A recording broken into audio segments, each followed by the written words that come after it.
Ọga Demizz ka ebe ịmụzụ aga n'ụtụtụ m na-ede ebe nna amụ ọrụ.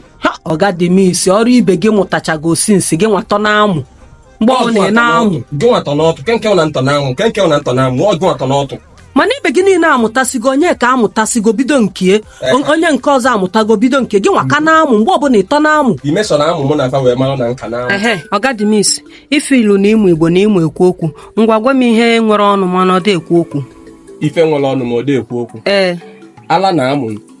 Ọga Demizz ngwa ifugo na ịda gị alụsị ihe apịrapị uhie nwere ọnụ ọ dị ekwu okwu m na-enweghị ya. Unu ndị Igbo kenke na alụsị bụ ife apịrị apị na dị ekwu okwu.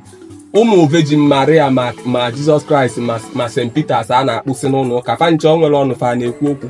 Mmụọ agaba mmụọ mgbada a na-atụsị isi mmadụ fa na-ekwu okwu. Hancha bụ arụsị fancha bụ arụsị. Ama nnọọ ebe a ka ị na-eche ka m gwa gị nwanne ife nwere ọnụ ma ọ dị ekwu okwu ala na amụ ife mmụọ nwere ọnụ na dị